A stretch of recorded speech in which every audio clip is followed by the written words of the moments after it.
visiteurs et visiteuses, vous tous, hôtes des tout rangs, vous qui venez en Mbuji-Mayi et visitez la terre promise, voici un bon cadre pour votre repos, réflexion et quiétude.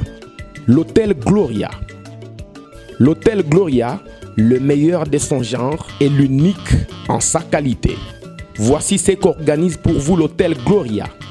Hébergement avec 3 types de chambres, à savoir chambre simple, monobloc, appartement. En plus du logement, vous avez droit au transport des clients assuré depuis l'aéroport jusqu'à l'hôtel, le déjeuner, la connexion internet gratuite et fluide, une baignade à la piscine assainie. L'hôtel Gloria organise un service de restauration de qualité très rapide et méticuleux sur plusieurs points de vente que voici. À la terrasse VIP, au salon VIP et au restaurant avec des cordons bleus ou cuisiniers experts en cuisine de toutes les nationalités sur terre. L'hôtel Gloria organise également pour vous un service de blanchisserie avec son pressing ultra moderne qui répond aux exigences de nos aimables clients. L'hôtel Gloria organise pour vous un service de location des véhicules à un prix défiant toute concurrence. Une salle de spectacle pour toutes vos réunions et fêtes de mariage.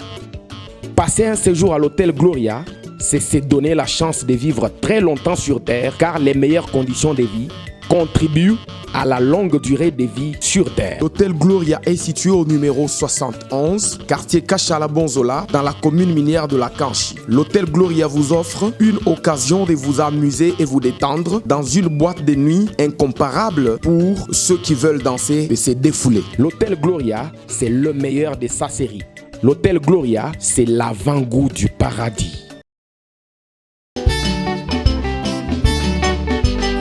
Shalai shalaya Shalai kwen kwen Nakuya kwen tukundela Inyakuja chamba chaganyola Matama wajwaje. Dans le cadre du projet accéléré de lutte contre la pauvreté et les inégalités initié par le président de la République, Félix-Antoine Tshisekedi Tshilombo, la République démocratique du Congo a mis en place, avec ses partenaires au développement, un projet pilote qui pourra être dupliqué dans d'autres provinces, dénommé Tshilé-Gelou, pour la réhabilitation et la modernisation des routes et voiries urbaines de la ville de Kinshasa et le Grand Kasaï, dont le réseau de transport terrestre est constitué en majorité des routes en terre. En état de délabrement très avancé, nécessitant une réhabilitation urgente. C'est dans ce cadre que le président de la République, Félix-Antoine Tshisekedi Tshilombo, initiateur de ce vaste projet, a lancé à partir de Kinshasa les travaux du projet Tshilé-Gelou, étant donné que la quasi-totalité des artères ciblées sont en terre et dans les soucis de réduire le coût au kilomètre de construction et d'améliorer les propriétés physiques du sol en renforçant sa capacité portante, ce projet pilote va recourir à l'utilisation de nouvelles technologies, la gamme des smart matériels en polymère, notamment le base mastic, produit adapté à la stabilisation de la base en terre qui stabilise la couche de base avec une bonne performance en étanchéité. Le projet pilote Tshilé-Gelou traduit la vision du président de la République, Félix-Antoine Tshisekedi Tshilombo, orienté vers le développement des infrastructures et l'amélioration de la qualité de vie de la population. À Kinshasa, 40 km sont concernés par ce projet qui, à travers la construction des routes périphériques, connectera les 4 districts de la capitale. Le directeur général adjoint de GREC7, tout en saluant l'initiative salvatrice du président de la République, Félix-Antoine Tshisekedi Tshilombo, qui a tenu coûte que coûte à relier les provinces et permettre l'évacuation des marchandises dans le but d'approvisionner les grandes villes, a également donné des précisions sur le mode de financement de ce projet pilote. Les Gelou, c'est une philosophie, une pensée, une autre manière de faire les choses. Tshilé-Gelou qui traduit l'exemple. C'est une pensée que le chef de l'État a dit, comment nous pouvons développer le pays. Le projet Tshilé-Gelou n'est ni de près ni de loin à comparer au programme de 100 jours, comme le prétend malheureusement l'Observatoire des dettes publiques. Du point de vue sémantique, un programme et un projet, il y a une très grande différence. Il compare Tshilé-Gelou au programme de 100 jours.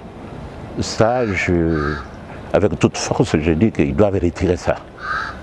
Tshilé-Gelou n'est pas comme un programme de 100 jours. Ici, nous parlons de projets publics privés. GREC7, nous, étant que client ou une société privée, entrepreneur, nous avons eu un financement à partir de notre banque. Mais les infrastructures, ce n'est pas un bien privé. Le gouvernement doit s'assumer comment il doit nous rembourser. Et jusqu'aujourd'hui, nous utilisons notre crédit et ce crédit est remboursé par la trésorerie via Foner. Samedi 27 mars 2021, le vice-premier ministre, ministre des ITPR, Wilingo Post, a conduit une forte délégation en Mbuji-Mayi pour le lancement des travaux du projet Tshilé-Gelou. 25 km de routes sont à réhabiliter dans la capitale mondiale du diamant. Nous sommes prêts. Ici en Mbuji-Mayi, les engins sont prêts, tous les matériels sont prêts. Et Tshilé-Gelou, qui traduit l'exemple, ça c'est le chef de l'État qui a voulu montrer qu'il y a une autre façon de faire les choses. La population du Kasaï oriental a accueilli avec joie la délégation de Grexet, entreprise qui va exécuter les travaux. Dans la ville de Mbuji-Mayi, Stéphane Mundadi est surpris de la mobilisation. Un carnaval motorisé dénommé Tshilé-Gelou s'est improvisé de l'aéroport jusqu'au lieu de la cérémonie.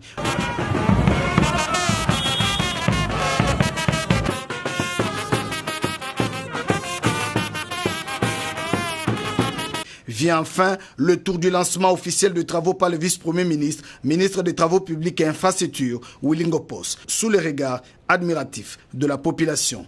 Grexet a pris l'engagement d'offrir à la population de Mbuji-Mayi des routes de qualité, asphaltées et électrifiées. Pour s'assurer que tous les matériaux sont sur place, Stéphane Mundadi a inspecté les engins avant de s'entretenir avec les travailleurs de Grexet, tous des engagés locaux.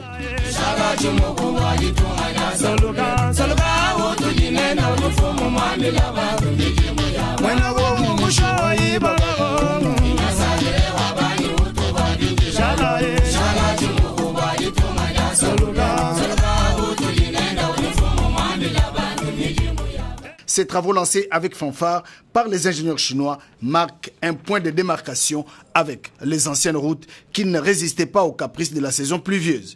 Dimanche des Rameaux, pas de repos pour le directeur général adjoint de Grexet, Stéphane Mundadi a fait la ronde de la ville de Mbuji-Mayi pour se faire une idée exacte de l'état de délabrement très avancé des routes périphériques. Une visite d'inspection sur les avenues ciblées dans le cadre du projet Tshilé-Gelou. Tout est parti de l'avenue Lusambo où les travaux de construction des caniveaux ont déjà démarré. Sur place, les travailleurs de Grexet sont à pied d'œuvre. Ce que nous faisons ici, à Kinshasa, on appelle ça des collecteurs. On fait des caniveaux plus grands, presque 1,70 m sur 1,60 m, parce que le mouvement de l'eau est très important ici. Et puis collecter l'eau très loin pour que ça puisse aller jusque là où on doit les évacuer. La visite d'inspection s'est poursuivie sur l'avenue des Écoles, Odia David, Tchalamouana, Kalamba Inzevu. Stéphane Mundadi fait un constat amer et rassure quant à la bonne exécution des travaux. Du côté population, c'est la satisfaction totale, mais demande que les travaux lancés soient achevés. La société Grexet, sur terrain,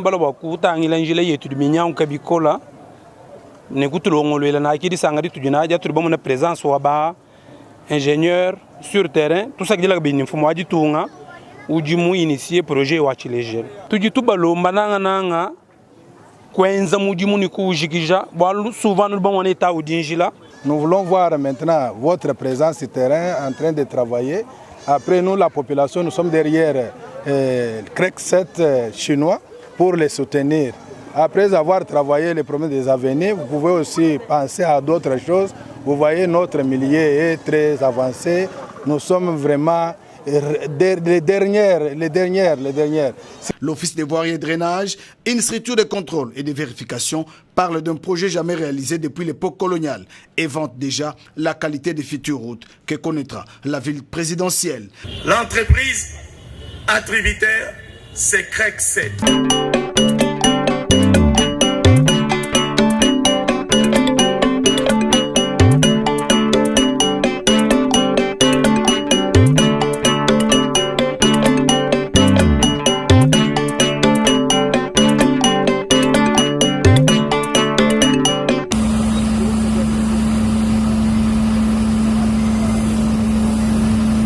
L'un Lundi 29 mars 2021, les portes du polygone de la minière de Bakwanga sont ouvertes à la délégation de CREC 7 pour une visite de chantier.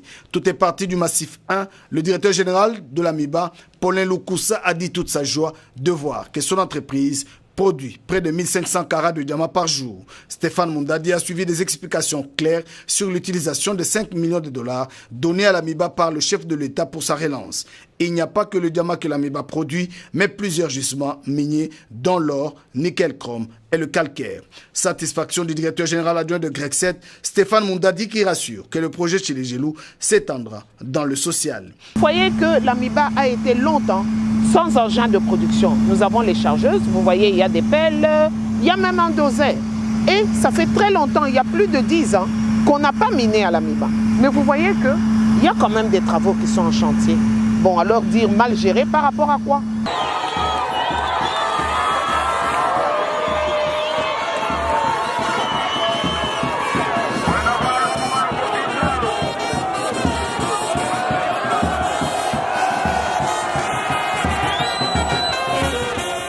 Kananga, chef-lieu de la province du Kasaï central, a constitué la deuxième étape de lancement des travaux du projet Tshilé-Gelou. Peu avant l'arrivée des officiels, l'ambiance était électrique. Venus nombreux avec des drapelets et banderoles avec le message de soutien au président de la République, lui dire merci pour ces projets salutaires. Stéphane Mundadi est ovationné par la population qui se reconnaît en lui comme véritable acteur de développement pour le Grand Kasaï. Le maire de la ville de Kananga, Marie Tshikela, salue la volonté du président Tshisekedi de construire la ville de Kananga. 35 km, il faut être Félix Tshisekedi pour le faire. Ce qui était mythe est devenu réalité.